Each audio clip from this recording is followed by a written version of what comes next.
ನಮ್ಮ ಉತ್ತರ ಕರ್ನಾಟಕ ಊಟ ಮಾಡ್ಬಿಟ್ರೆ ಸಾಕು ನೋಡ್ರಿ. ಡಯಟ್ ಮಾಡೋದು ಬೇಡ, ಏನು ಬೇಡ, 3 ಹೊತ್ತು ತಿಂದುಂಡು ಆರಾಮ್ ಗಟ್ಟಿಮುಟ್ಟಾಗಿರ್ಬೋದು. ತಾಲಿಪಟ್ ರೆಸಿಪಿ ತೋರಿಸ್ರಿ ಅಂತಂದು ಕೇಳತ್ತಿದ್ರಿ. ಇವತ್ತು ತೋರ್ಸಾತಿ ನೋಡ್ರಿ. ಮೊದಲ 1 ಕಪ್ ಗೋಧಿ ಹಿಟ್ಟು, 1 ಕಪ್ ಜೋಳದ ಹಿಟ್ಟು, ಒಂದು ಅರ್ಧ ಕಪ್ ಆಗುವಷ್ಟು ಬಜಿ ಹಿಟ್ಟನ್ನ ಹಾಕೊಂಡೇನ್ರಿ. ನಾನಿಲ್ಲಿ ಸ್ವಲ್ಪ ರೈಸು, ಉಪ್ಪು, ಸಕ್ಕರೆ, ಖಾರ, ಒಂದು ಸ್ವಲ್ಪ ಅರಿಶಿನ ಪುಡಿ ಹಾಕೊಂಡಿನಿ. ರೈಸ್ ಇಷ್ಟ ಇರಲಿಲ್ಲ ಅಂದ್ರೆ ನೀವು ಸ್ಕಿಪ್ ಮಾಡ್ಕೋಬಹುದು. ನಿಮ್ಗೆ ಯಾವ್ಯಾವ ತರಕಾರಿ ಬೇಕೋ ಅವ್ನ ಹಾಕೋಬಹುದ್ರಿ. ನಾನಿಲ್ಲೇ ಮೆಂತೆ ಸೊಪ್ಪು, ಉಳ್ಳಾಗಡ್ಡಿ, ಕರ್ಬೇವು, ಕೊತ್ತಂಬರಿ, ಟೊಮೆಟೊನ ಸಣ್ಣಗ ಹೆಚ್ಚಿ ಹಾಕೊಂಡೇನ್ರಿ. ಆಮೇಲೆ ಗಜ್ರಿ ಮತ್ತು ಸೌತಿಕಾಯಿನ ತುರ್ದು ಹಾಕೊಂಡೇನಿ, ಅಂದ್ರೆ ಹೆರ್ಜಿ ಹಾಕೊಂಡೇನ್ರಿ. ಆಮೇಲೆ ಒಂದು ಸ್ವಲ್ಪ ನಾನಿಲ್ಲೇ ಅಜ್ವಾನ ಹಾಕೊಂಡೇನಿ. ಇದನ್ನ ಸ್ವಲ್ಪ ನೀರು ಹಾಕಿ ಚಂದಾಗ ನಾದಿ ಇಟ್ಕೋಬೇಕ್ರಿ. ಅಗದಿ ಗಟ್ಟೆನೂ ಅಲ್ಲ, ಅಗದಿ ತೆಳ್ಳಗನೂ ಅಲ್ಲ, ಮೀಡಿಯಂ ನಾದಿ ಒಂದು 10 ನಿಮಿಷ ಬಿಟ್ಟು ಈಗ ತಾಲಿಪಟ್ ತಟ್ಟಾಕತ್ತೀನಿ ನೋಡ್ರಿ. ನಾನು ತಾಲಿಪಟ್ ತಟ್ಕೊಂಡು ಹಂಚಿ ಕಾಯಾಕಿಟ್ಟಿದ್ದೆ.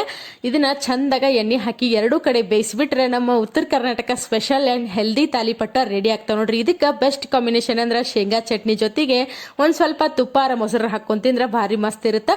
ವಿಡಿಯೋ ಇಷ್ಟ ಆಗಿದ್ರೆ ಲೈಕ್ ಮಾಡೋದನ್ನ